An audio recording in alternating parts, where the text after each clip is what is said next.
are coming. I haven't heard. That will influence. Welcome to the May 13th meeting of CB2's Land Use and Housing Committee. The time is now 6:36. We are convening and we have two items on our agenda. As usual, before we start, I'd like to go around and have the committee introduce themselves. My name is Eugene Yu. I'm chair of the Land Use and Housing Committee. Katie? Katie Bordenaro, vice chair, and I'll start to the right. Frederica Siegel. Arturo Fernandez. Emma Smith. John. Tom Sweeney. Anita Brandt. Laura Riccobono. Thank you. Okay, thank you. So first on our agenda, we have 142 Greene Street. This is a new proposed development, which will be, for our purposes, one of the first, I believe, that is a payment in lieu for affordable housing. And with us today, we have Valerie Campbell. Welcome. Thank you. Thanks for having us.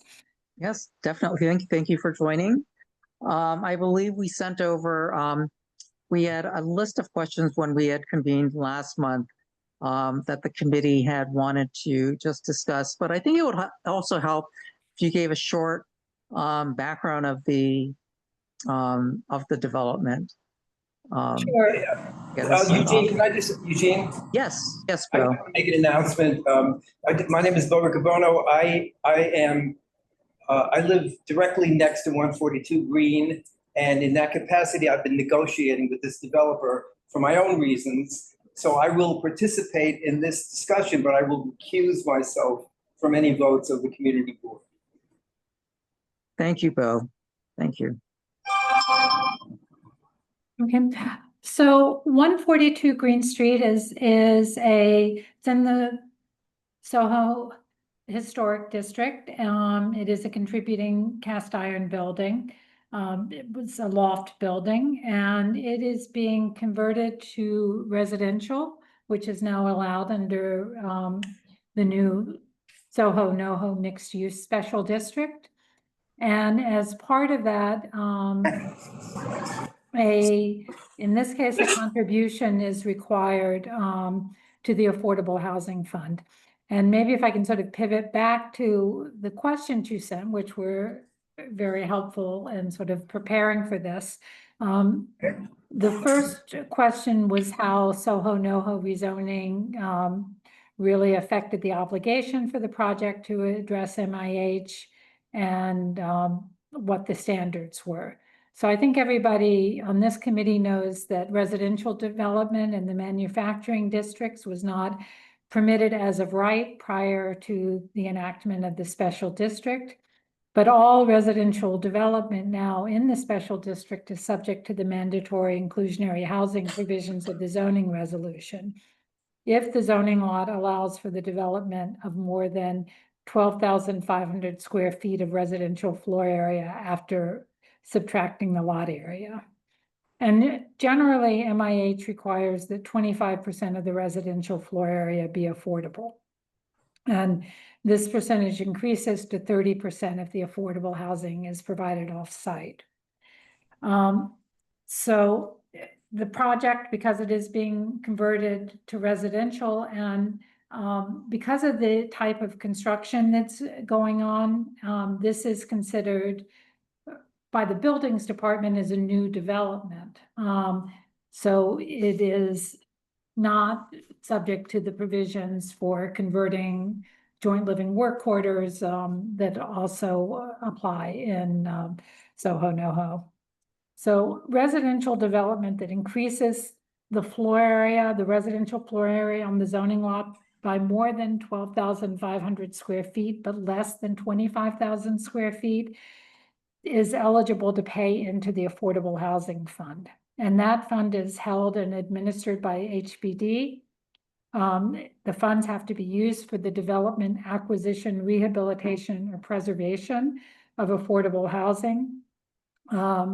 They're reserved for use within the borough and for a period of 10 years reserved for use in the community district that generated the funds. The residential project at 142 Greene Street contains 23,361 square feet of residential floor area, and so is eligible to contribute to the affordable fund. So how this is calculated is that in this district, an owner has to contribute $1,215 for every square foot of affordable housing required with respect to the development. So for 142 Greene Street, the calculation is 25% times 23,361 or 5,840.25 square feet. When you multiply that by 1,215, the payment is $7,095,903.75. So that's money that has to be paid into the Affordable Housing Fund, and that payment is a condition of getting a building permit for the new residential development. So so the payments made directly to HPD. We've filed the application that's required, and part of that process is notification to the community board, which is why we're here tonight. And as soon as we have approved building plans, and it's almost there, they're just working through, I think, the remaining last buildings department objection. HPD will review the plans, confirm the amount of floor area that is required for MIH and the calculations, and we will make the payment. So we think that'll happen perhaps by the end of the month, but certainly I think by June. So we filed that application with HPD on March 24th of this year, and it's being reviewed by HPD now. But as I said, their final determination waits for our set of DOB approved plans. So once HPD signs off, we execute a restrictive declaration that's recorded that confirms the compliance with MIH, and HPD issues a permit notice to DOB, which will enable DOB to issue the building permit for the development. So that's sort of the whole process. There were some other questions about the project, which was a question about the status of the former joint living work quarter units that were in the building. So our client purchased the building in December of 2021. And at that time, there were no joint living work quarter tenants, and there were a few commercial tenants that had leases that were expiring. The last certificate of occupancy for the building is a temporary certificate of occupancy that shows an art gallery and storage on the ground floor, an office on the second floor, and 5 joint living work quarters on floors 3 through 6. And that temporary certificate of occupancy would have expired in June 10th, 2003. And what we think the history of the building is that in 2006, the clothing designer Paul Smith purchased the building and filed an application at DOB to convert the building from gallery and joint living work quarter use to use group 6 and office use. And that seems to have been how it was operated for several years, but they never amended the C of O to reflect the store use. And the DOB application was reinstated in 2019. So what we think is the joint living work quarter use was phased out of the building after the 2006 sale to Paul Smith. but we don't have any records to show, when the tenants vacated the building. It seems to have been, as I said, phased out. And since 2014, the building has been taxed as a commercial building with 7 commercial units. So, then there was another question about the ground floor use, and that the ground floor is going to contain accessory residential uses and about 1,797 square feet of either commercial office or gallery use. They don't have a tenant yet for that. So, and then there was a question about the plans that CB2's received in the DOB now website. So that is, DOB considers the project to be new construction because the percentage of the floor slabs and the secondary facades that are being replaced exceed that which is allowed for a conversion. But it's important to note that all of the significant historic fabric is being retained and restored in accordance with the Landmarks Commission permits. In a manner that very similar to what happened with the Judd Foundation. They're going to actually remove the cast iron facade, ship it, I think it's someplace in Alabama that does cast iron restoration. It'll be restored and then it's going to be reinstalled on the building. So it'll be a pretty amazing restoration of that facade when it's done. So that's the extent of my prepared remarks, but. Thank you. Thank you, Valerie. That's been very helpful. We appreciate the responses to our questions. I'd like to, I guess, look and see if the committee has further questions or would like any clarifications from some of these responses, since we have Valerie joining us. Katie, are there? Frederica has her hand up. Okay.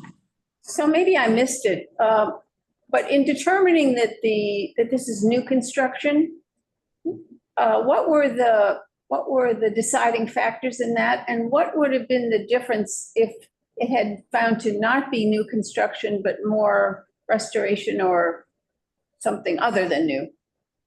If I mean, the determination at DOB is really, sort of a percentage of floor slabs and exterior walls that will bump it into it. If it had been a straight conversion, I think the MIH payment would have been the same. There might have been a conversation with the Department of Buildings about whether the units that were shown on the temporary C of O as joint living work quarters were actually joint living work quarters, because if you convert a joint living work quarter to residential, that isn't subject to MIH. It's subject to the contribution of the Soho Arts Fund, which is, it's actually much less expensive than the Affordable Housing Fund. I think it's about $100 a square foot.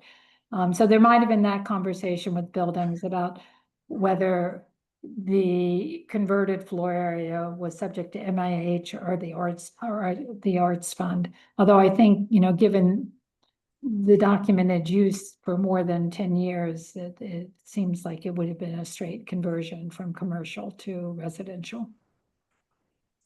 So you're saying that the arts fund is actually active? Yeah,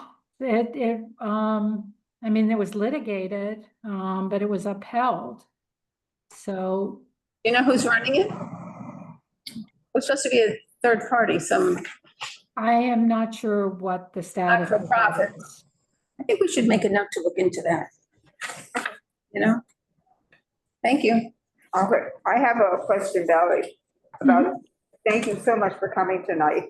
Very, very helpful. I'm looking at the first floor plan and you said that there was going to be office space. And I see that the office space is quite separate from the residential. There's a commercial vestibule, a couple offices, lockers. Right. I don't know what this is, AVAT room, storage, breakthrough, Oh. break room conference, so does it go all, It occupies, some of the frontage, and then it goes back into the building. yeah, the whole way, and is this something that the owner is going to use for his own use, or is it going to be rented out? Is there any? I'm not sure that he's determined it. It is, the streetscape regulations, prevent at least the entire frontage from being residential. So you have to have some commercial use or community facility use, non-residential use on the ground floor.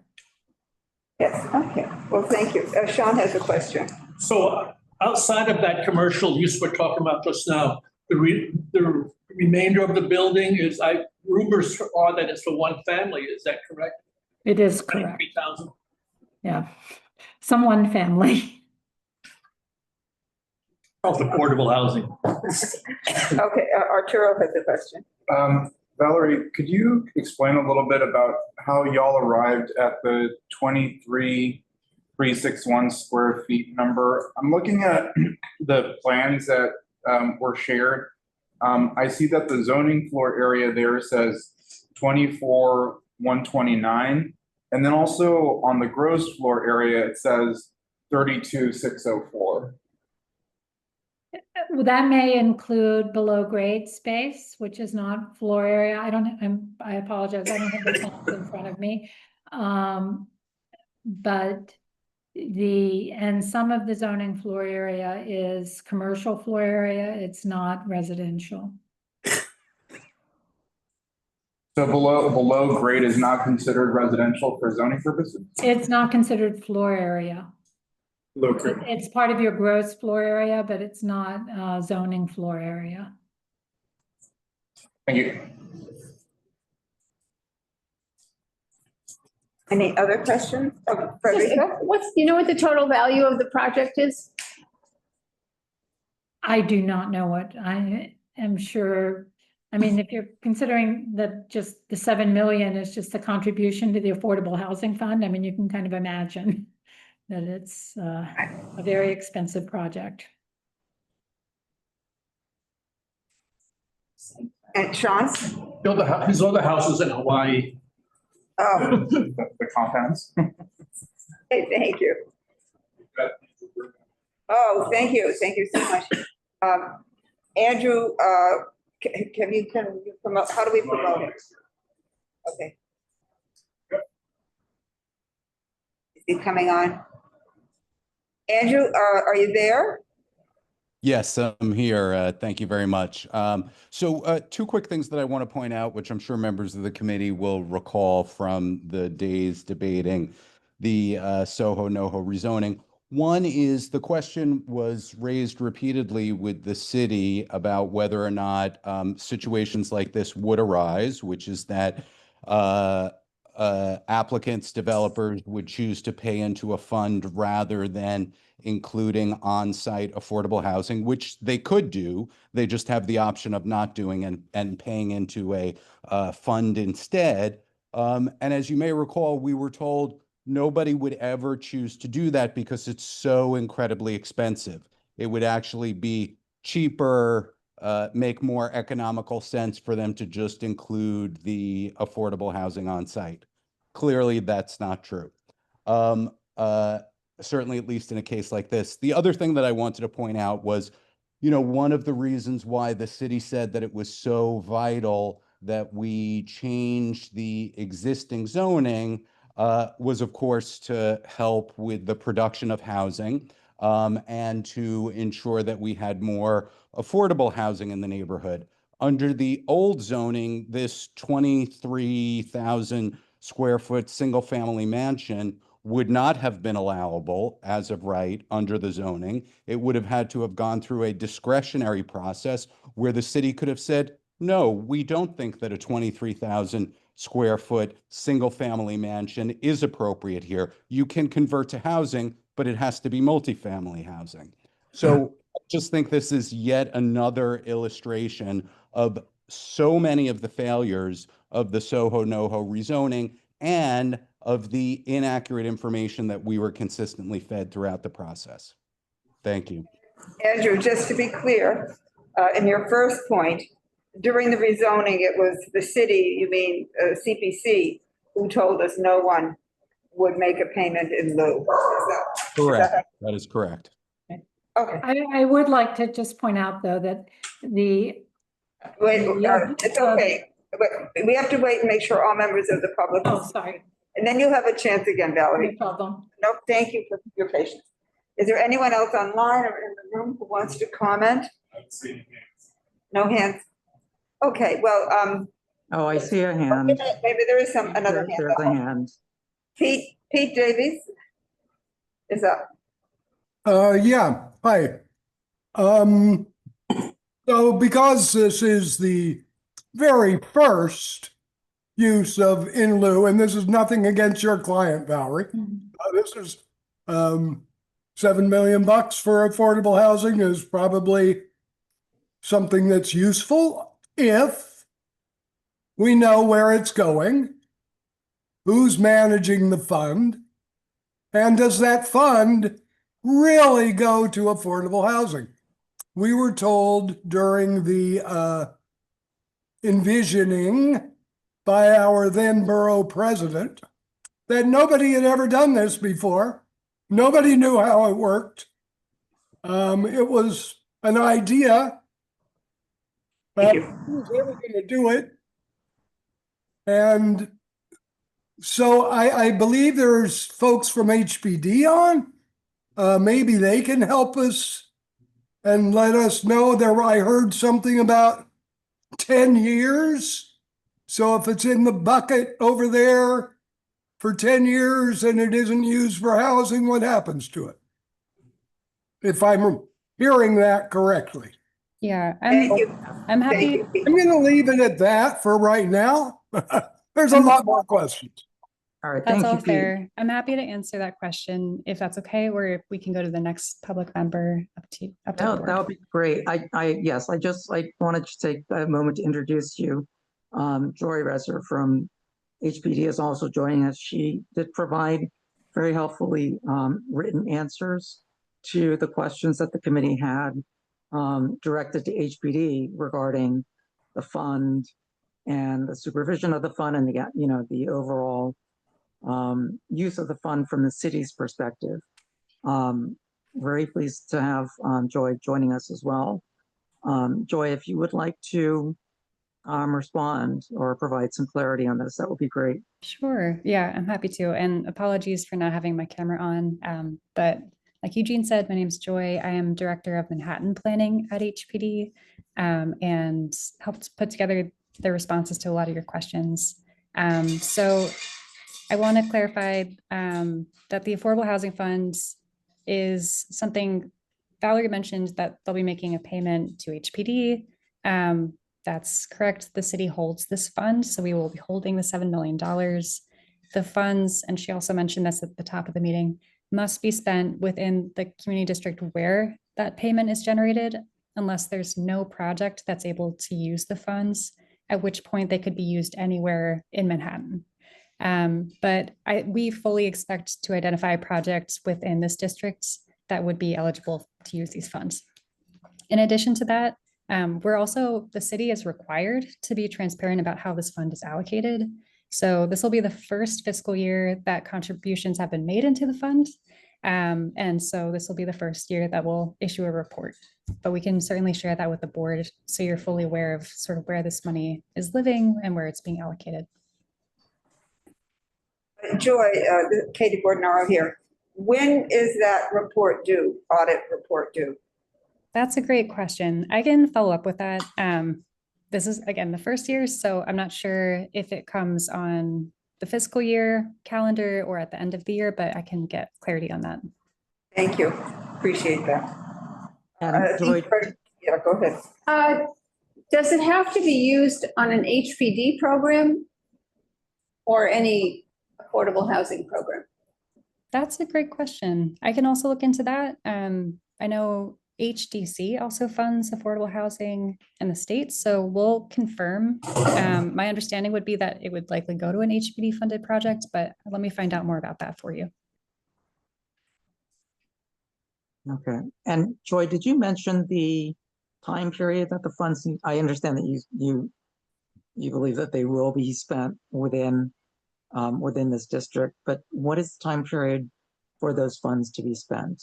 It's 10 years within the community districts. And then after that point, it can be spent anywhere in Manhattan.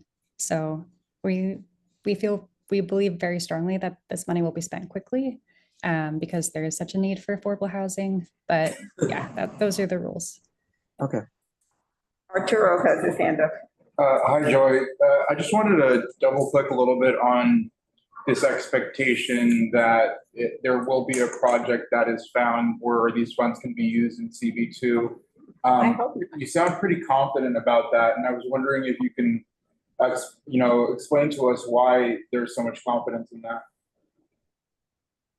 Well, the city is looking to build housing all over, including in areas like Community District 2. There's going to be a housing plan released soon, but we're really thinking about areas of the city that are lower affordability areas, which this district would be, and trying to find opportunities to build affordable housing where few exist right now, or where little exists right now. So I don't have any pipeline information or anything like that, but this is definitely a priority of the city and the agency. And just to follow up on that, do you know if Ganzenberg Square, which is still a work in progress, is that a project that could receive any of these funds to increase the number of affordable housing units in that project? That's a great question. I know EDC is handling that, and I'm not sure, but I can bring that back to our team. I can't speak for EDC, but I think that's a really good question. Thank you. Yeah, appreciate that.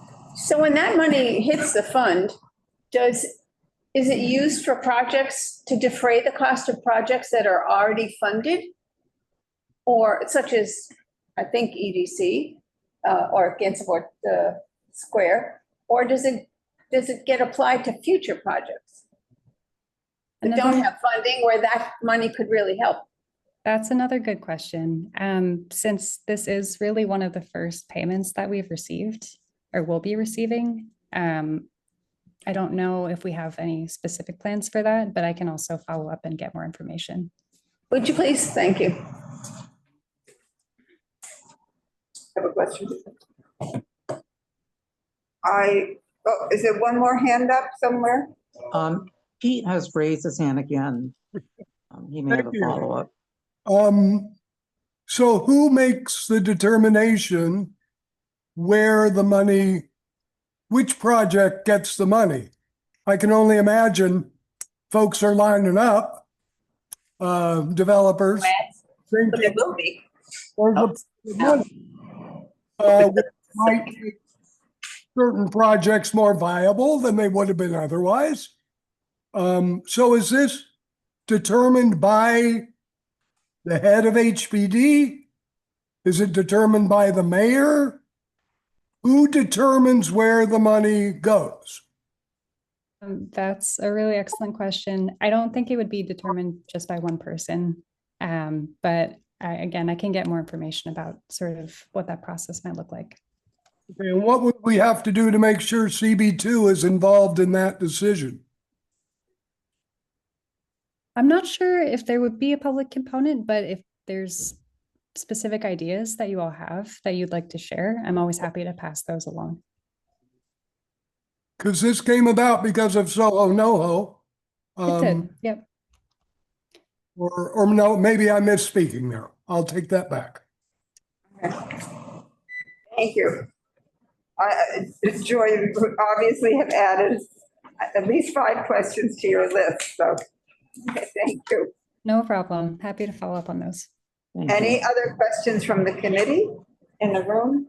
Are we under any time pressure to discuss this?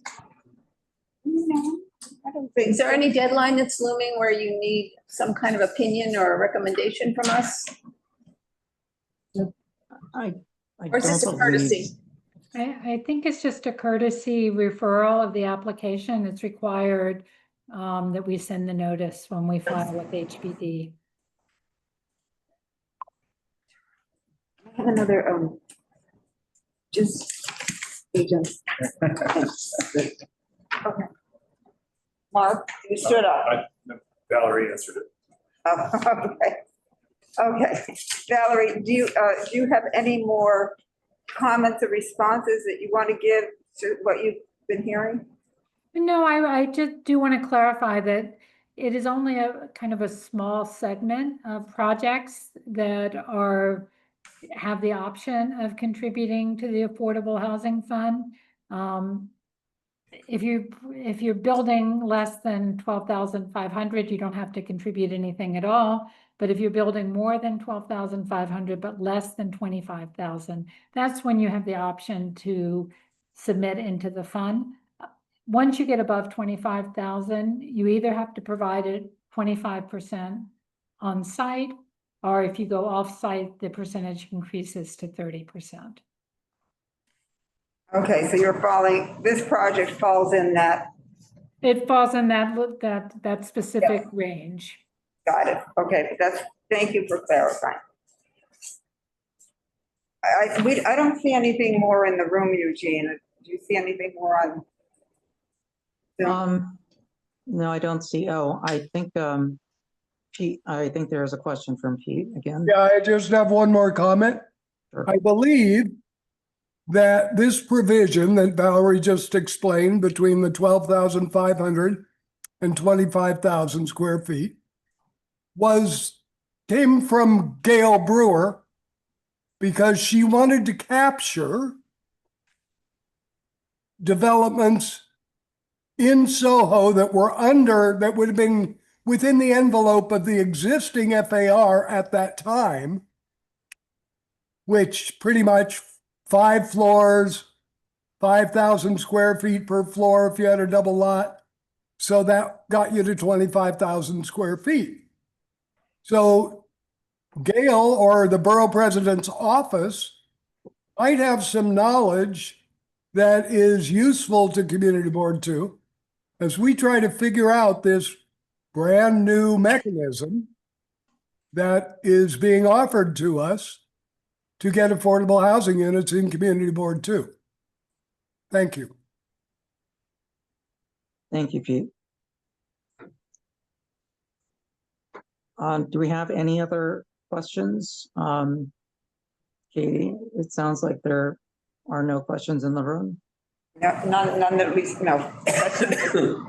Questions Okay. seem to be finished. Thank you. All right. Thank you, Valerie, for joining. Sure. We're going to just move on to the second part of this, which will be reviewing the responses from HPD that have also been provided to the committee questions. I did send those out to the committee. It's in an email from the other day. Trying to think what the best format for this would be. Katie, do you want to go They've been through? printed out here. Oh, okay. People here have a printout of that email, Eugene. Okay, great. Has the committee gone through the questions? And, you know, we have the benefit of having Joy from HPD joining us as well. Or would we like to go through the questions and get the responses and do a discussion? Katie, I'll turn it over to you. Okay. The temperature in the room on that. I looked at these earlier today, and also thank you, Joy. I think you had a second email answer later on. I don't have any more questions based on this, and because we've talked through it as well. Is there anybody else? Wait a minute, there is one question. Has the amount changed? We had a figure, Joy. Valerie said that, I don't want to bring the money down. And Valerie said she was paying, had to pay 12.15. But, Right. but in the papers, it's 11.30. Has the amount changed, Joy? Has the amount of, or the amount per square foot changed? No, it shouldn't have. And we can discuss, but there's a full schedule with the payment, and there's different amounts that you pay into it based on the community district. So Mhm. for community district 2, it's 1,130 per square foot. I have a question on that. Are there any provisions for increasing that year to year to account for inflation? I know that we had mentioned the Arts Fund earlier in this discussion. I do know that that amount does have a provision to increase year over year. So I believe it's initially was $100 per square foot for the Arts Fund. Currently, it is significantly higher than that for any conversions from JLWQA to use group, to residential use group 2. For the schedule, is that simply set in stone without any allowance for increasing that amount per square foot? It seems, I will confirm, Okay. but this schedule, this amount is based on the July 1st, 2025 through June 30th, 2026 schedule. So it Okay. seems like that does change year to year based on the fiscal schedule. And I realize we're coming up on June 30th of this year very quickly. So I can see Quickly. if we have an updated schedule too. Okay, that'd be great. Thank you. But just would say this wouldn't, I think Valerie said that they'll probably get the payment in by next month, so they would still be subject to this current schedule. Okay. I would say that my understanding is the schedule is adjusted every year. It's supposed to reflect the cost of construction and the various community districts. And so it will be adjusted, I think, in July. Okay, so at the The number fiscal that- year. The number that you gave us, Was higher. 7,095,000, Just over 7. yeah, that's $1,215 a square foot, not That 11. was my understanding of what the rate is. If I, so if it's lower, I'm sure client will be happy about that, but we pay whatever the rate is times the 5,840 square feet. Valerie, where did you get the 12.15 number? There's a chart that's promulgated. It's kind of hard to find. I end up every time trying to search for it. Someone actually, Joy just found it. And it's in the Oh, it's in the chat. In the chat. Yeah, because that one does say 11.30. And I think if you redo the math, it's not a $7 million contribution roughly, it's a $6.6 million contribution. Yeah, I would imagine if you do that would make sense. But Joy, we will get back to you and, find out how that amount changed.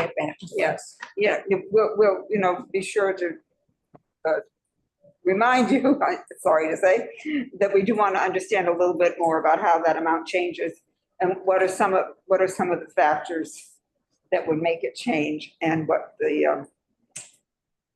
time period it would change. Okay, I understood. I'll get more information.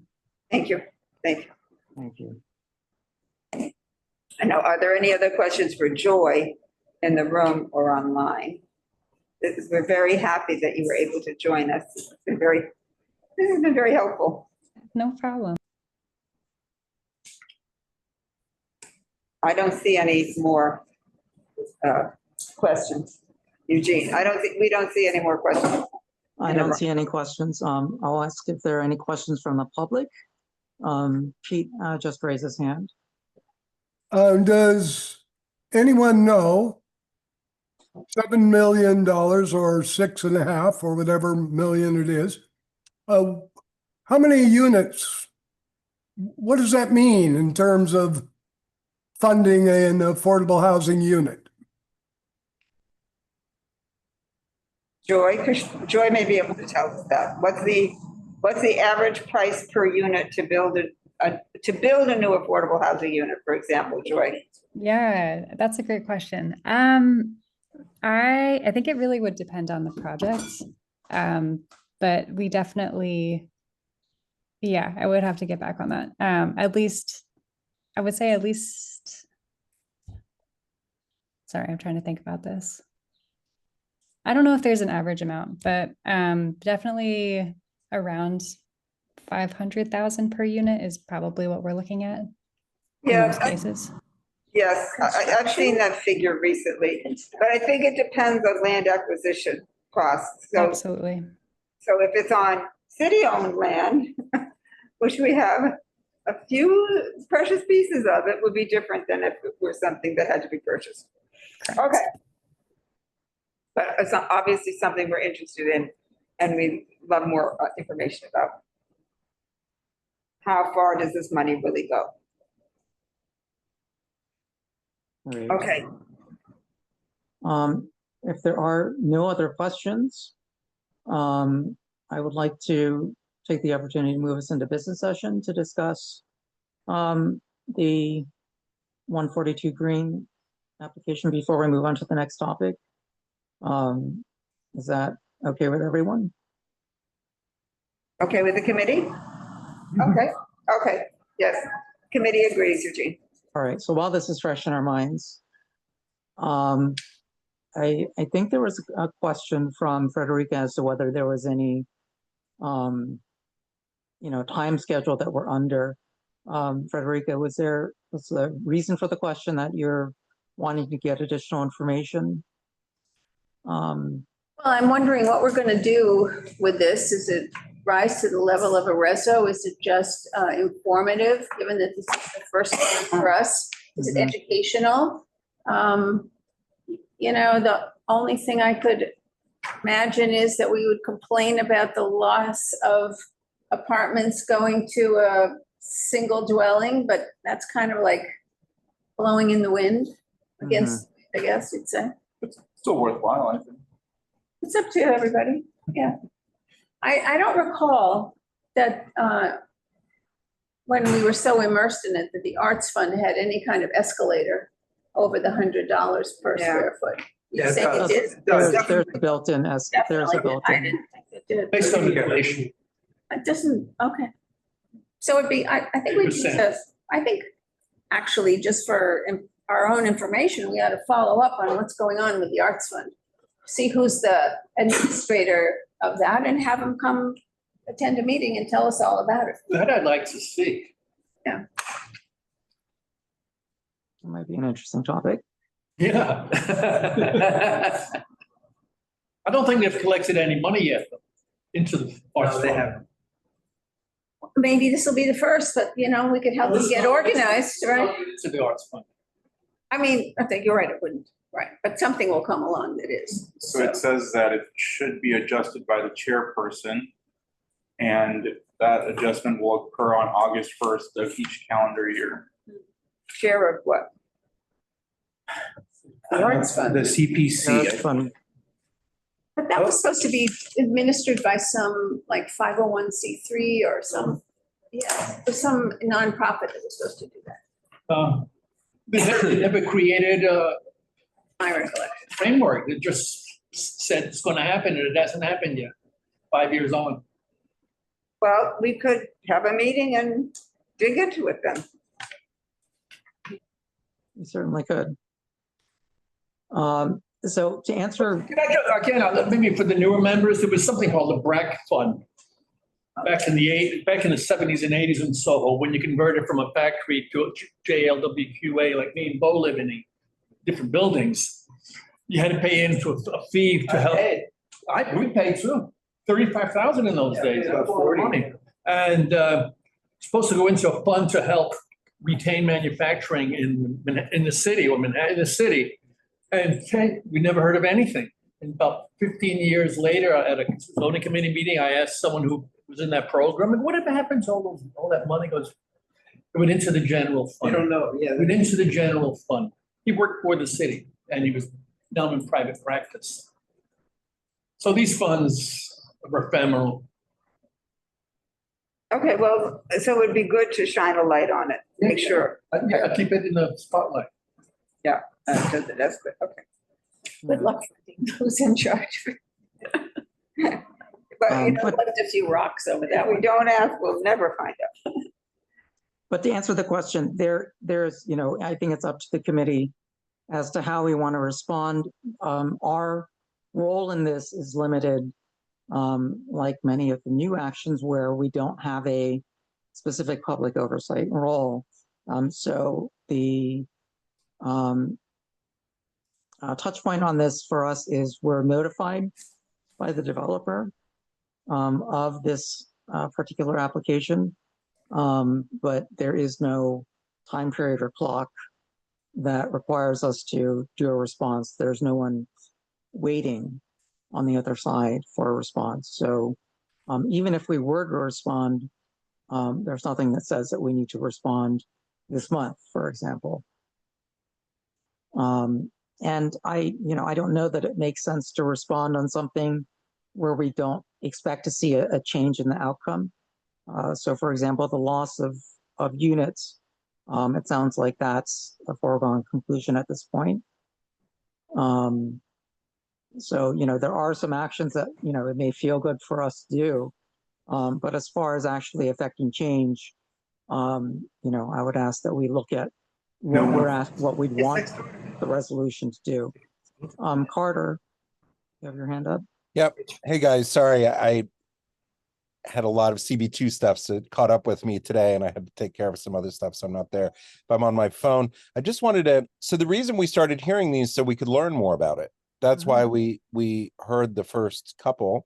And one of the ones that we heard for the in-lieu fund was on Bleecker Street. Right.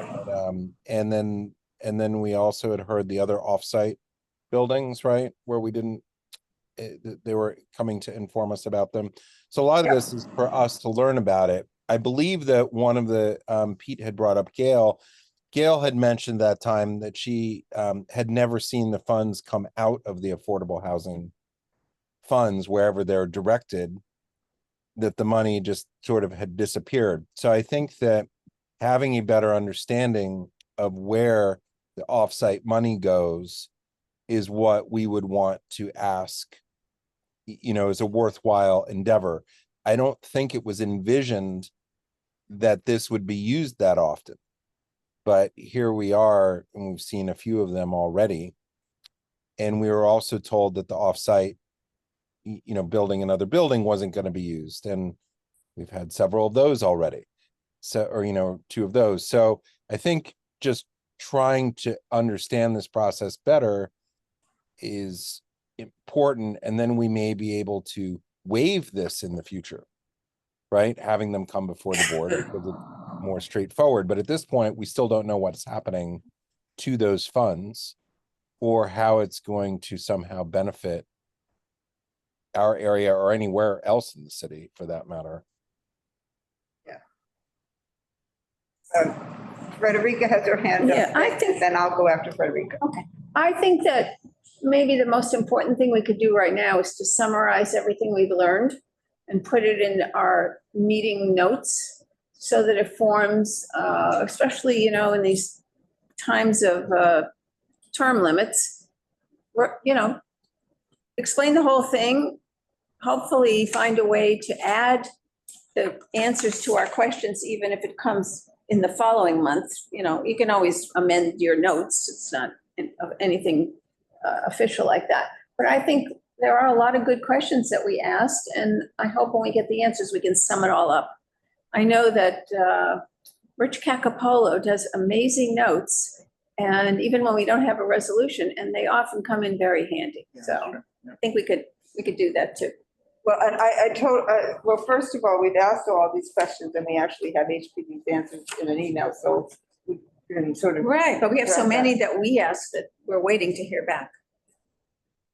Secondly, we do have a number of questions that have come up tonight that we want follow-up on, and we can add them, as you say, next month when we get, yeah.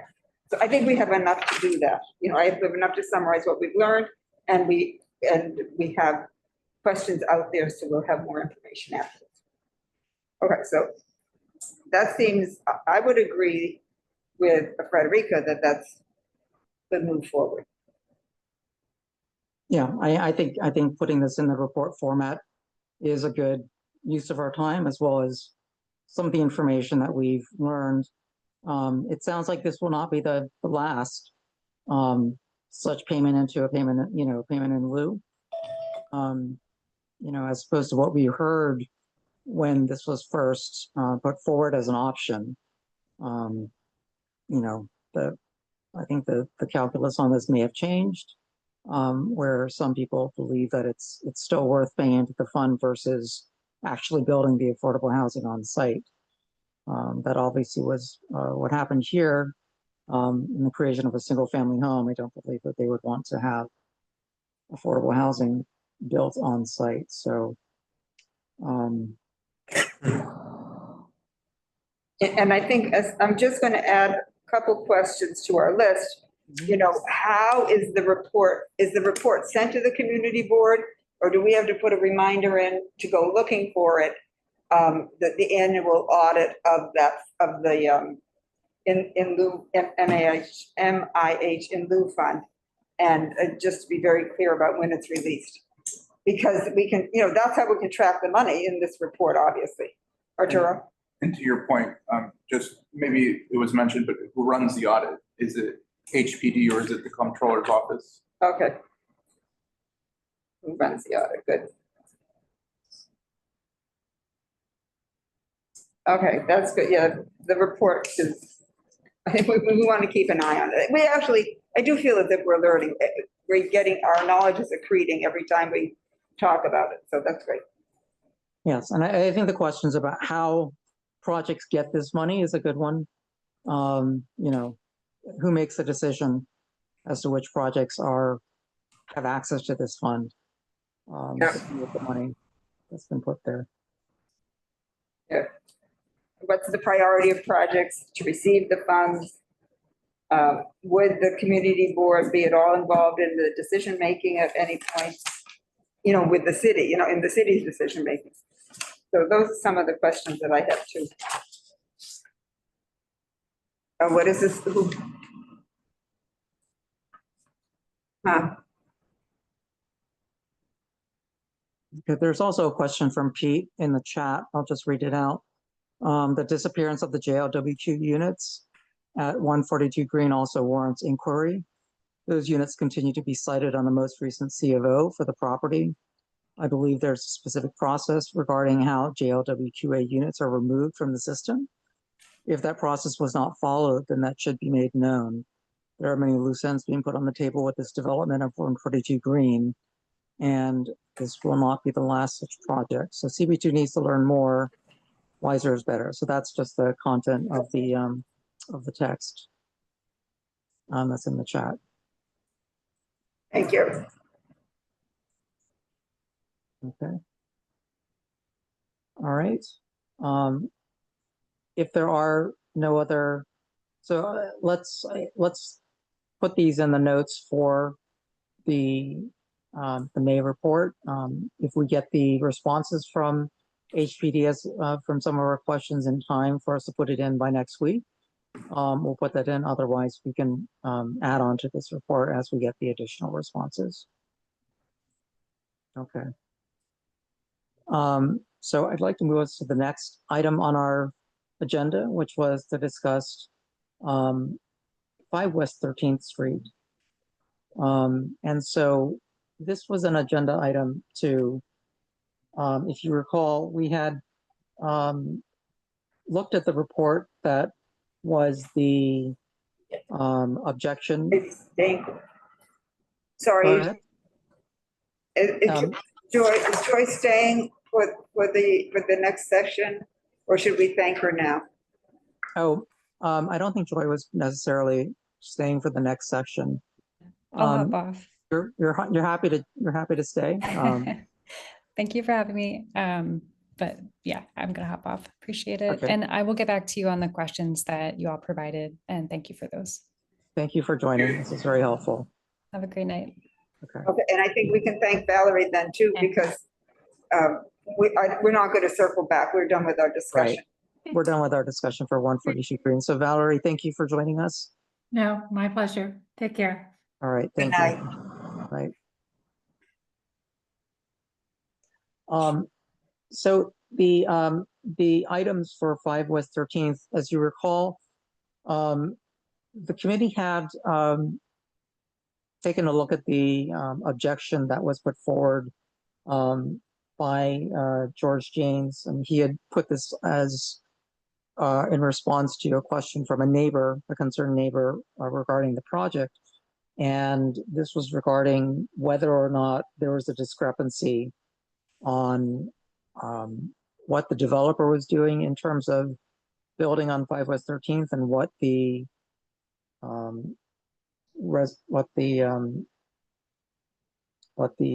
text, the zoning text, gave as a permitted development in terms of height factors, as well as the street wall. And the last that had happened, and you recall that we did not actually opine on 5 West 13th directly. We simply wanted to understand what was the process for updating and providing changes in the zoning text in terms of where were they noted and how were they how are they essentially decided on, because there seemed to be no agreed upon process for generating some of these changes. Since then, the chair of the CPC apparently has responded to the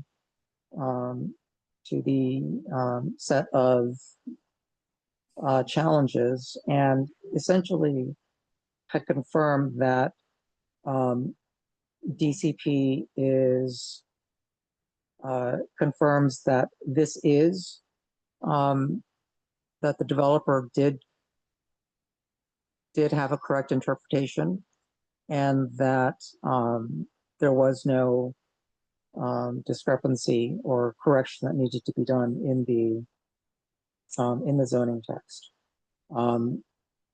We were actually part of the original meeting with DCP in our June 24th, 2024 meeting, where DCP staff had come to discuss these types of interpretations within the proposed, at the time, proposed zoning text for City of Yes. And they had actually opined on the proposed development at 14th Street. The director of housing, John Mangan, had actually said at that point, and I'm just going to quote, "For anyone watching the video in the future, I do think CB2's consultant's example of 14th Street is a really good one. It shows how housing opportunity pushes away from height factor, the old 1961 zoning. If you can't do height factor, if you can't do the tall buildings, that's a further disadvantage of condo. So away from height factor towards contextual. And so when you're thinking about how this proposal might affect Community District 2, 8 West 14th Street, because that's the type of thing that we're trying to push toward." So we're basically in a situation where at the time, DCP had told us one thing, and when the developer moved forward with a different interpretation of the street wall, DOB actually sided with the developer. And so I'd like to get the committee's feel on, I guess, a discussion on how we feel about the discrepancy that we're seeing. and whether or not what type of other information we'd like to get. And keeping in mind, we didn't actually have a specific position one way or the other on 5 West 13th Street, the development. It was simply the interpretation of how the development was using the height factor and the street wall for planning their development. I think, Eugene, just to piggyback, I think the most important thing is that the development that we're seeing is a very tall building with very few units in it, relatively.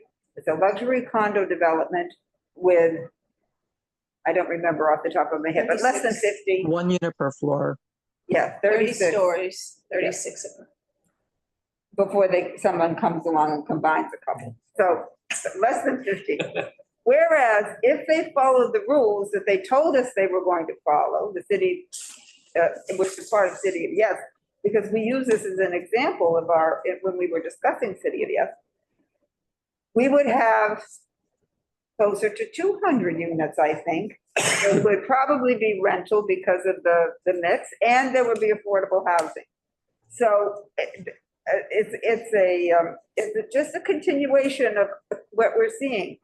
The new rules are being used to build buildings of, 99 units so that they can avoid, restrictions and the wage laws. So we're getting, fewer units and fewer affordable housing units. We have this as another example where, and 142 Greene Street, where it could be 5 apartments or 10 apartments and we're getting 1. So these are rules that were supposed to encourage housing. And what we're finding is, just the opposite. And then we're excoriated. And it doesn't follow the typography of the neighborhood, which I think is something so important for our popular neighborhoods. We've now created a building that's isolated from the rest of all the other buildings. Doesn't share a party wall. It doesn't have any of the same, it changes the light, the air, the wind, the sun. It changes everything when you break free from the topography. Well, so this could be like one base with after another. No relationship to the street. That's not good. It's not a good urban plan. Okay. Frederica? I remember that we've been presented with this letter before, as I recall. This is not the first time that we've read this letter.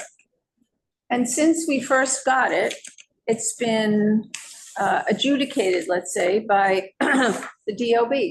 I would really like to have the DOB come by and talk about every point in the letter before we do anything further, because I don't feel that you read George Jane's letter, it sounds great, but yet they found solidly against it. So let's hear the other point of view before we opine further, as if we were backing George Jane's point of view. I'd like to hear both sides. Well, I'm not backing George James. He's backing me. Well, okay, but what letter are you talking about? It's not the letter here. September. DOB has accepted. No, this letter that was in as the packet, September 19th, 2025. That was That doesn't suffice. attached to the agenda. I think a lot of it has to do with the intent of the zoning. And I understood, and I'm trying to think where I heard that, but I think we've all heard it, is that it's supposed to create lower rise, denser buildings. And it's not doing that. So if that's the intent, this is the antithesis of that. But I'd like to hear DOB defend their decision based on what George Janes wrote as the problems that he saw. I think that'd be really interesting to have them come by. They're willing to do And that. I mean, These guys are public opinion. very busy bureaucrats. Yeah. Yeah, good. I'm all for it. Sure. Knowledge is good. But it just strikes me as such an odd It's development. right out of my window. It's gonna block the remainder of, we used to see the Con Ed building Oh, yeah. with the columns. You have to recuse yourself. And the first thing that blocked that was the new school building at the corner of 14th Street. And now all we see is the little blobby part at the top, soon to disappear also. Yeah. But the only good thing about it is it's gonna block the mechanicals of the new school building. So, I don't think really, I mean, at least from my experiences, the wind is a really big factor. It just changes the whole microclimate of the street. So to be very cavalier about it is a big mistake. It's going to affect it big time. And maybe not for the best, because those tend to create wind tunnels. And one of the things we don't have in these little streets, as soon as you get to Mercer or some of the bigger streets, you can get a wind tunnel, or if you're right in that. But these little streets, you're protected, and so that has a different feeling to it. but I would position this to DOB as this is a learning experience for our committee to understand how the city of Yes rules support a building like this. I would make it very, And what, confrontational, you know, and also if not confrontational. no, but there are planners involved, and I think the planners should step up and explain why this is what they want, or what they're trying to, the zoning. A lot of times people don't know what the hell it is. It's just a whole lot of very complicated sentences. And people, a lot of these very expensive zoning consultants can find something. And whether it was designed that way, it probably was, but if it isn't, then we should say, well, maybe we should change, we should tighten the screws here, so this isn't the direction we want. After we hear. Yeah, I mean, to both Anita's and Frederica's points, I think I'm still a little confused as to why the DOB rejected the challenge. I think we're trying to understand, George made these points, the DOB disagrees. Why do they disagree on those points? And then what is the zoning text that they can point to and say, this allows this building? I'd love to understand. And why is that beneficial for the city? We're not developers, nor are they. We want to make, the city stronger, the neighborhoods. Are we gonna ask DOB to come? Or not. We never have we? I think we have, but I don't remember for what. I don't ever remember it. No? No. Unless it's part of a Well, maybe I dreamt presentation. it. We can extend an invite. Yeah, just to see if what they're the. willing to. But I mean, you gotta I be very wanted- careful how you, what form the invitation takes, Hmm. Well, also, if it's, again, it could be, I'm sure the lawyers have it all wrapped up, because no, this is not a little operation. Is that really the intent? Is that what they expected, or did somebody figure out a way to monetize? Or do we want to touch base with George first and see if what he heard back, what he knows before we ask DOB? Because maybe he's more up on it than we are, maybe they put something in He's still writing. working on it, but he usually, I see that we have Andrew Berman who's raised his hand, so I want to just give Yeah, let's. because I think he also was involved in the challenge response. So Andrew, thank you for joining us. Sure, thanks very much. Yes, we were very much involved in the challenge as well. And I think there may be a little misunderstanding or lack of clarity on where things are in the process.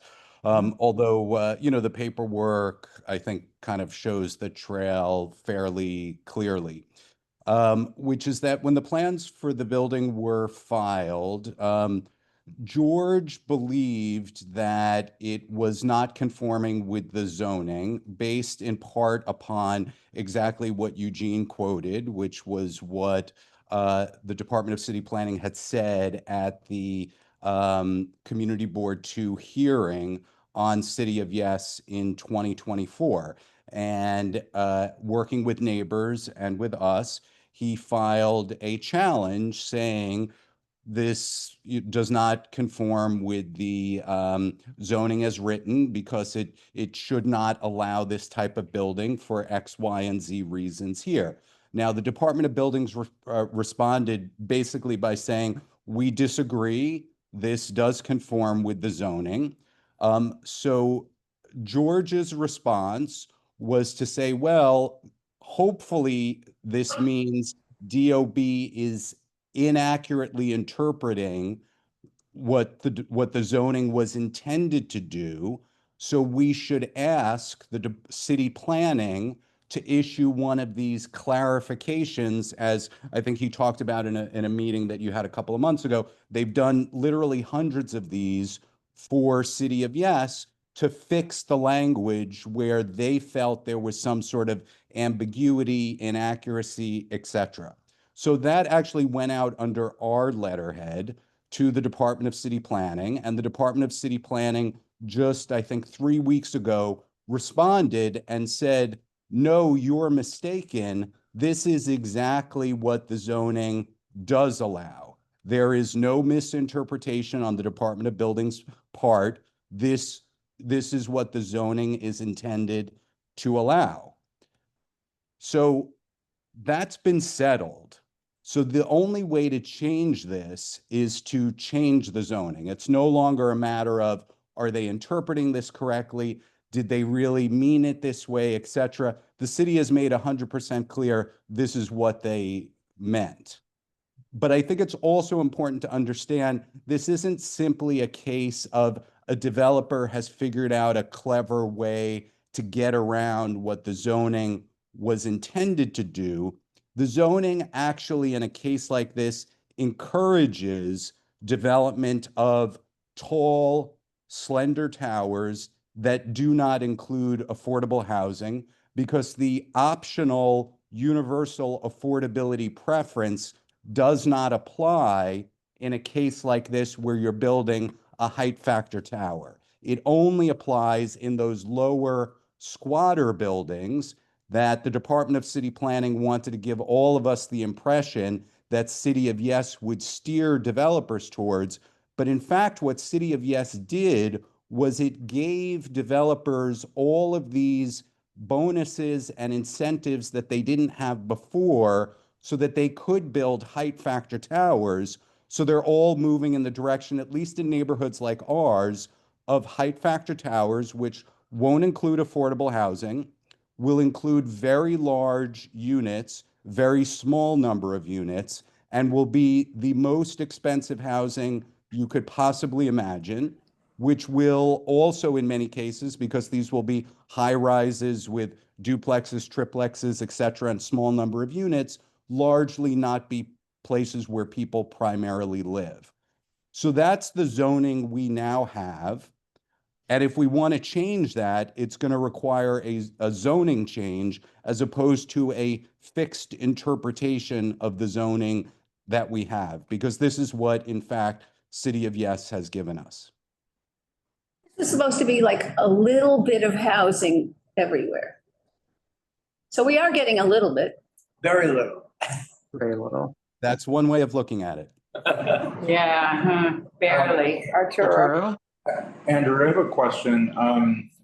So y'all sent a letter to DCP for clarification on this, the administrative correction, and they responded and they said that this is intended as is? Yes, and I shared that with the community board. Can you share that their response explicitly, or the letter, or what they actually shared with you? That would be great to understand. I did share that, but I can share it again. Well, maybe they can share it with us. Yeah, I don't think we received it, but. We can share that. Okay, thank you. It's so ironic because we chose this lot as an example of how to, how to avoid this. And here it is right in our face. Does take your breath away. Right, and it's setting a very hard precedent that other developers would pivot towards. So as Andrew says, this would encourage the development of slender towers, which are not necessarily conducive to what we have in our district of many historic districts, and where the prevailing form is a lower squatter building with smaller units versus a floor through. And floor throughs definitely, developers have decided that they can produce a larger profit by having floor throughs, which tend to, again, sell for much more. Yes, And not house our people. They tend to be investment properties. So many dark windows in our neighborhood. The objective is to have nobody live there. right. We've been worried about this right along. Yeah, and it seems that the DCP has essentially doubled down on saying that this is the correct interpretation. So, right, as Andrew says, we're past the point of asking for a correction at this point.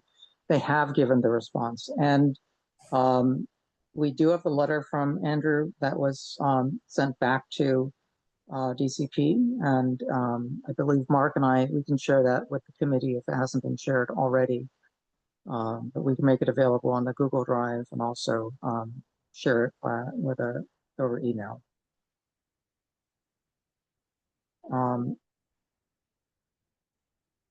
Is there any other discussion from the room? Katie? Well, I think I have to digest this. I mean, I think it is worth a comment, but I don't know what to say tonight. I'm a little bit breathless from this. But it's really quite unfortunate. It's really Very sad. Yeah. So it will have a huge negative impact in that the other thing we have in our neighborhood is this relationship to the street and eyes on the street.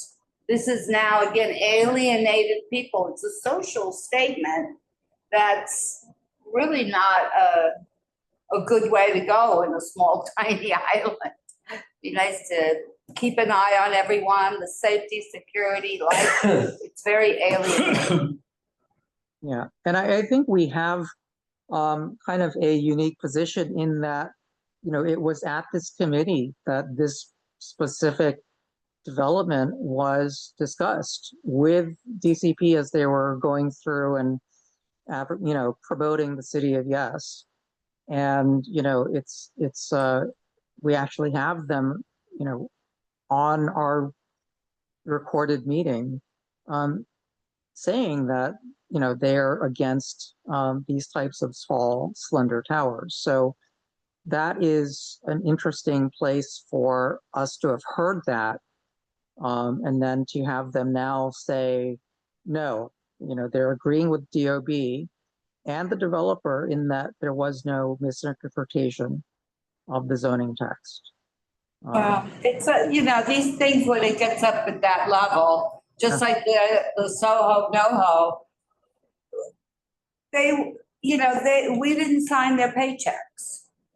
They were pulling the party line, and that thing was going to get moved through because the mayor said so. And that's it really didn't matter about logic or comments or human welfare. It's just politics and real estate and money.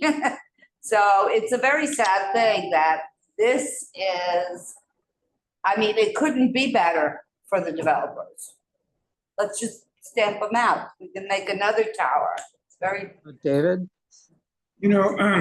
I've spoken about this several times. The city of Yes, which was created under the Adams administration, was really not something to provide affordable housing with, because it was never mandated in the city of Yes that affordable housing had to be part of the package. The incentives for market rate housing was there, but it was up to the developer if they wanted to include affordable housing for an additional incentive, but it wasn't enough.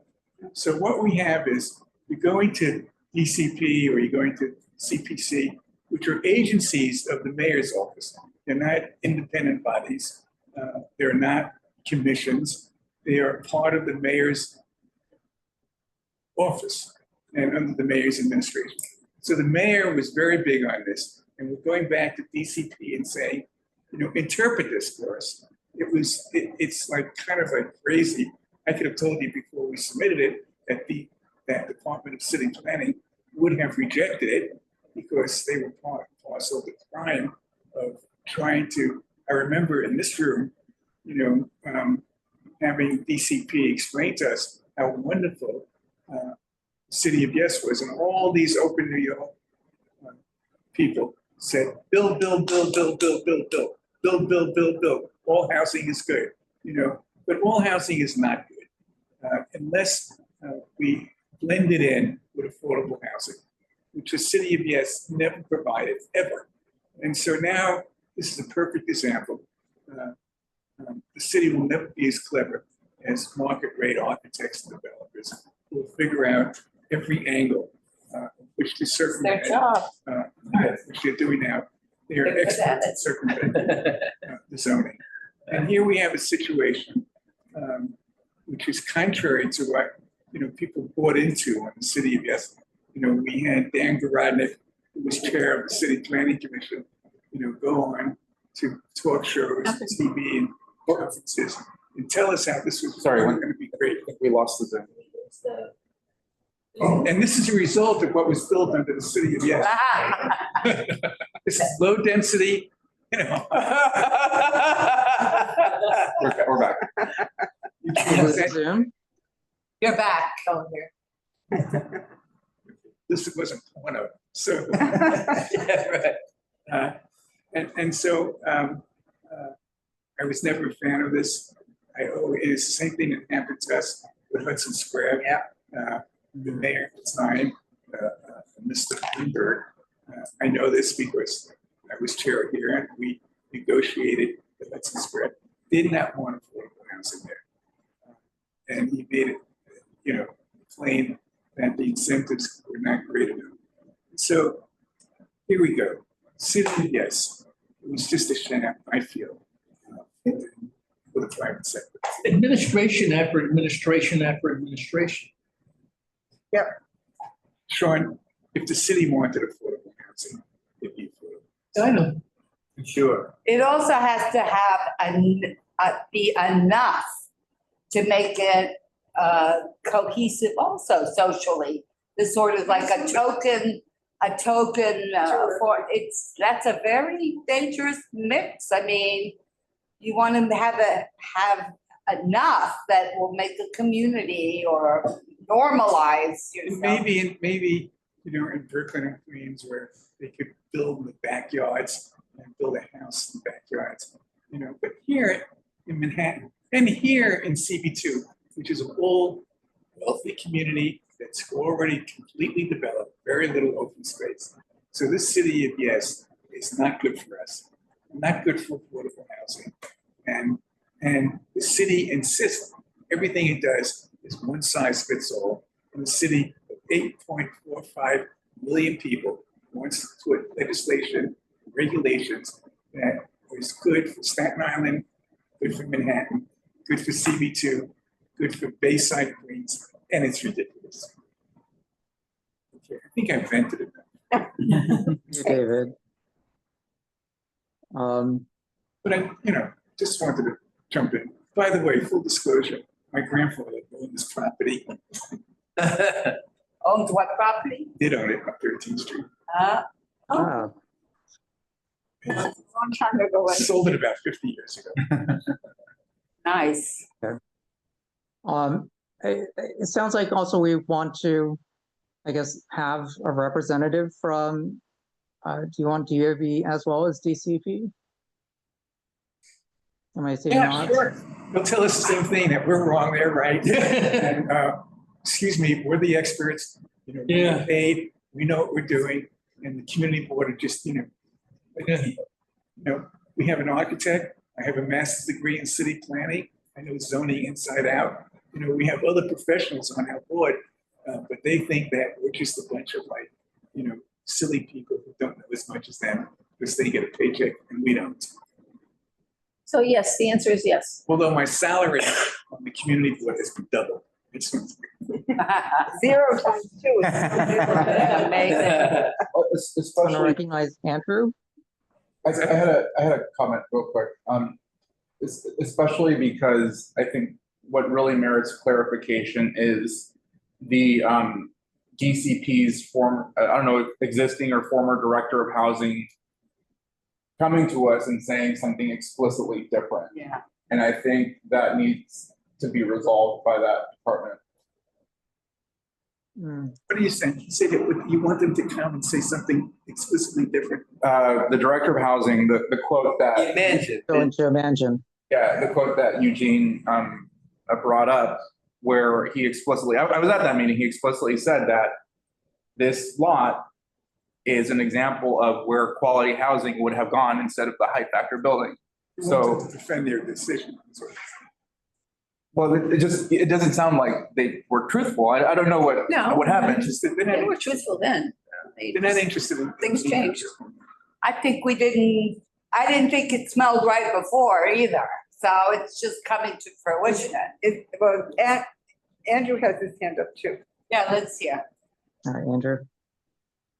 Yeah, well, first of all, John Mangin is still the director of housing at the Department of City Planning. But, for what it's worth, I'll just put out there, since it's become clear what the status of the situation is and that the city is saying, this is the zoning that we, as intended.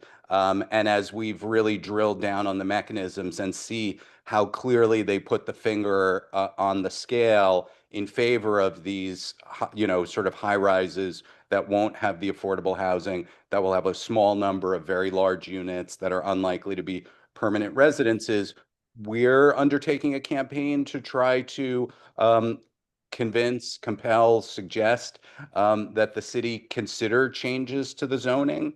And we would certainly welcome allies or similar efforts from the community board. I mean, it obviously affects every corner of community board 2. And I think it's pretty compatible with your own approach on this, which is that you want to see housing that includes affordable units, that is compatible in scale with the neighborhood and includes permanent residents as often as possible. I know we've been having follow-up conversations with Councilmember Epstein because it's in his district about pursuing it. It's obviously not anything that's going to happen quickly or easily, if at all. But I would just put that out there for the community board to at least think about in terms of indicating in some way that that's something that you think should happen. Thank you, Andrew. That's very interesting because I think talking to Councilmember Epstein, who likes to be called I'm Harvey, might be a more fruitful conversation because he seems open to what we're open to. But he's not, how, is he a zoning expert? It's his district. I mean, I think what Andrew's saying, there's got to be some political will. Zoning starts at the city council and ends at the city council. Yeah. And Andrew, thank you for proposing or asking us to support some of these initiatives. On that end, I'd love to see what you're actually proposing. So if you have some ideas for zoning changes that you think would update the text to be more aligned with our values or what we're seeing in terms of housing and what we want to see in terms of housing, I think it'd be great to actually see that. Otherwise, I don't know how we can, support something we don't know what it is. Yeah. Got to get the other side in the room, I think, personally. Okay. Very good. Yes, we can definitely extend that invite. Yeah, we don't have this item is not starred, so we're not going to write anything formal. But it seems that the next step are some invitations or just some more thinking. GOB and GCP Epstein, and Berman. And I'm sorry, I don't call it, I guess VP instead of GBSHP. Yeah. Well, I think one of the questions we can think about is, do we want to encourage bringing back the street wall? Which makes it, the tower can do a lot of things off there in the clouds, but how you feel walking next to the building and that it doesn't feel like, you have a parking lot up there. Street walls have been abandoned before, right? So, look at all the stuff on 42nd Street, that whole corridor of reconstruction. It's all set back. Street walls are like. So there's no value to reflecting the historic district around it? Just saying that. Current.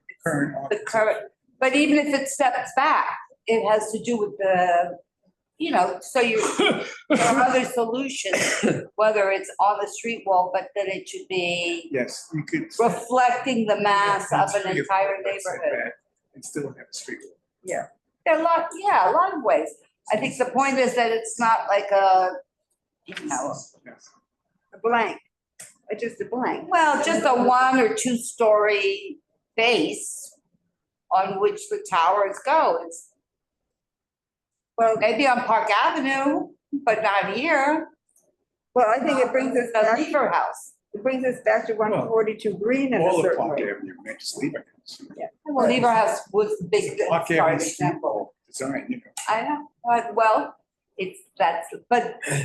but that is a different neighborhood, different architecture.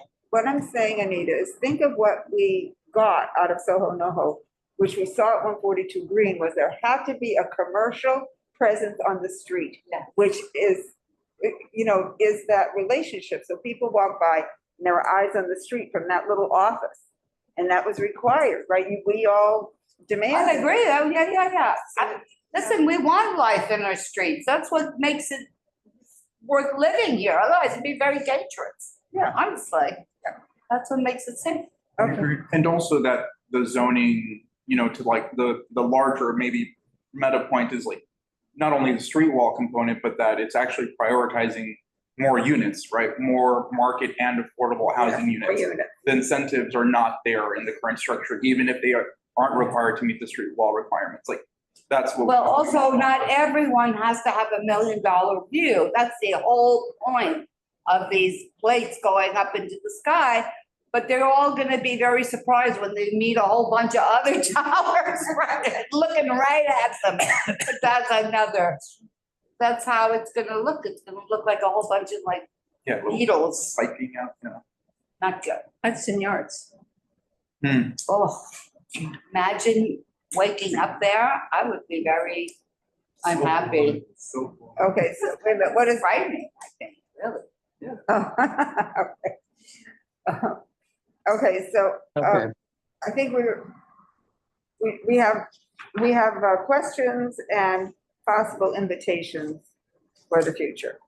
Yes, and I think that's been a good discussion. Again, this is going to be taking a while, but I think it's definitely worth speaking with Harvey Epstein's office, the council member, as it's in his district.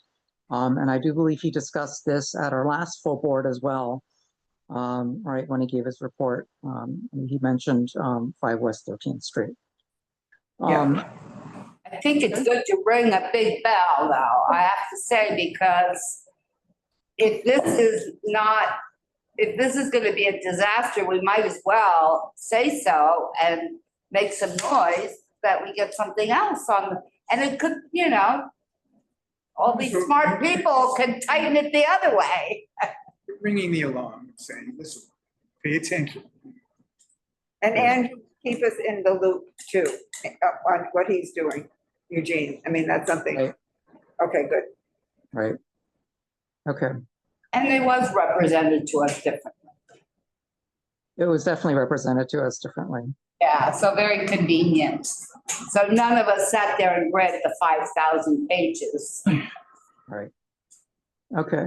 Okay. I just want to share one a long-term agenda item or medium-term agenda item.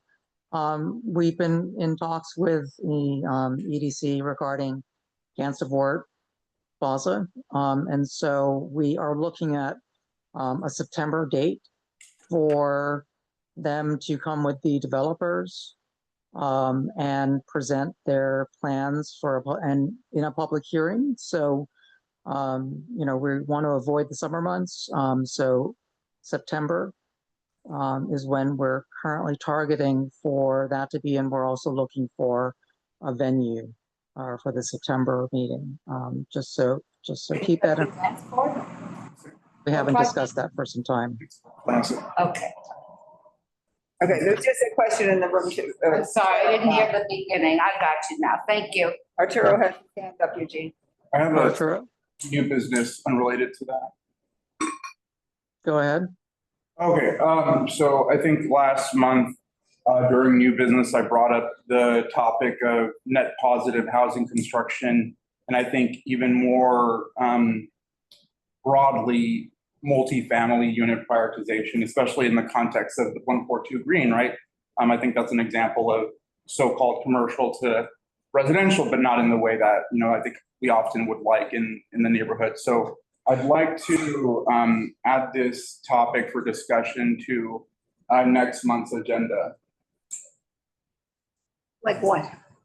A conversation on, again, like prioritizing multifamily units in conversions and new construction, whether it's coming in townhomes or row houses or multi-apartment consolidation or commercial to residential like 142 Greene, that we send, we discuss amongst ourselves potential solutions in the state of this topic, but also be able to communicate to city leaders, state representatives, you know, that this is an issue that we'd like for them to try to solve. Valerie? Yeah, hey, you know, it sounds like the committee has a lot of asks and answers to get, questions to get answers to, that this discussion that you're proposing, Arturo, might benefit from that information, to then get that maybe on the calendar at a later date. Mostly because then we're opening up kind of another set of things to get answers on, when you might get some context, right? And context is everything to move a discussion like that forward. I mean, that's something we can certainly.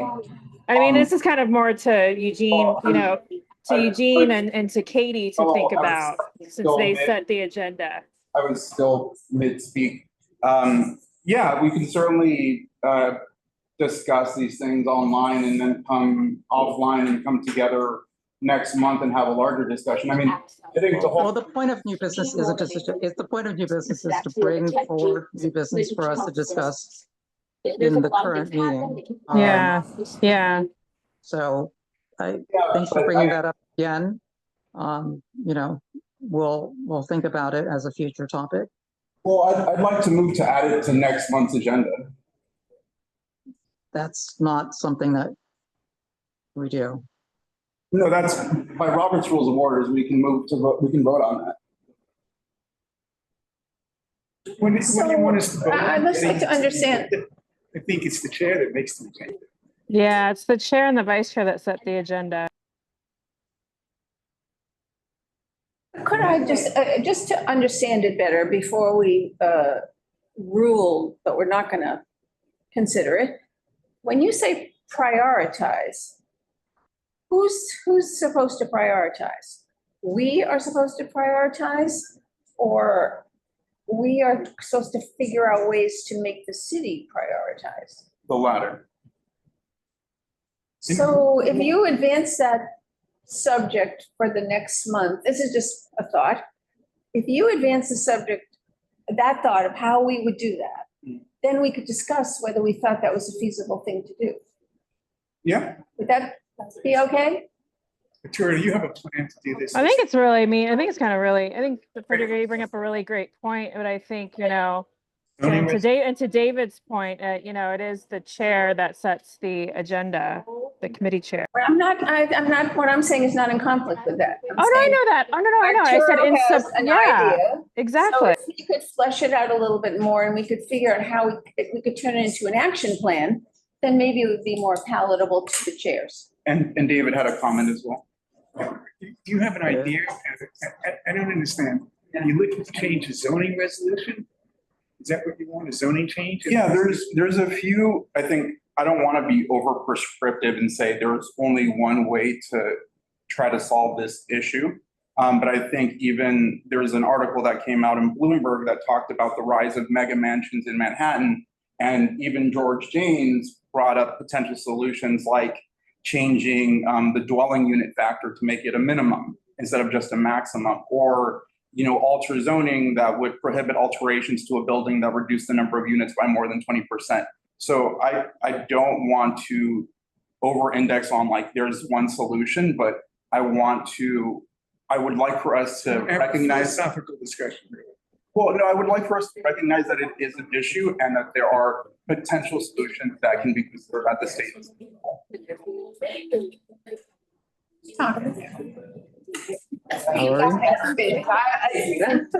Valerie. I mean, as a community member, this comes up in full meetings. Quiet, everybody. Like, they're often, you're the best.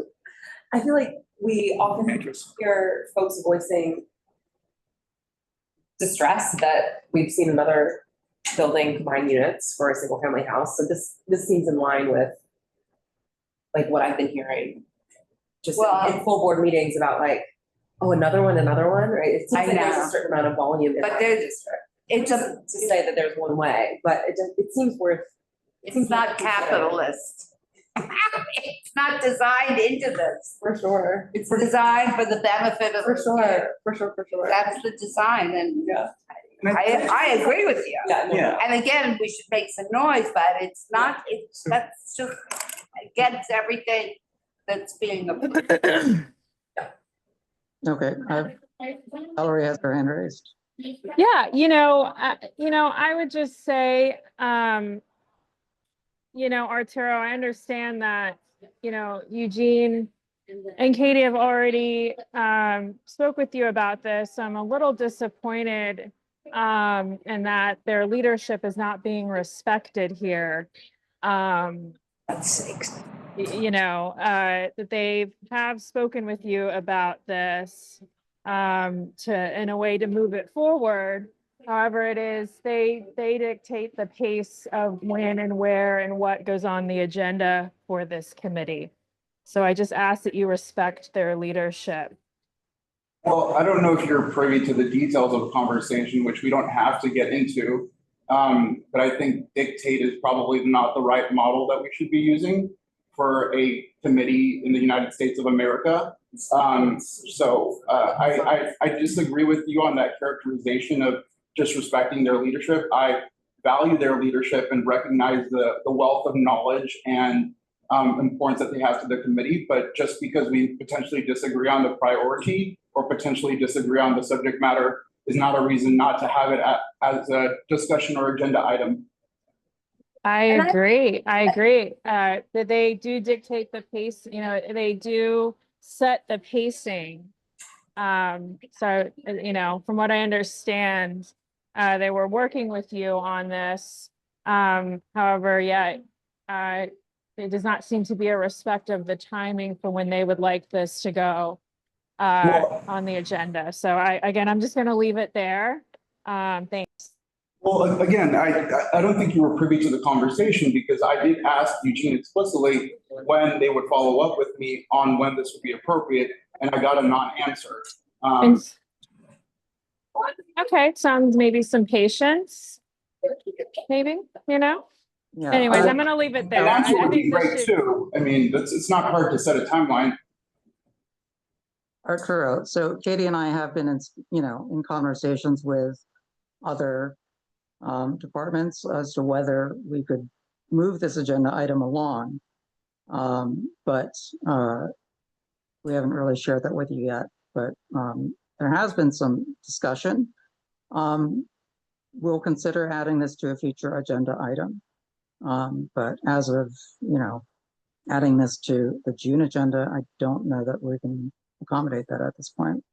That's totally fine, Eugene, and I appreciate your consideration, and I will put together some research and I'll share it with the committee offline to help with the education.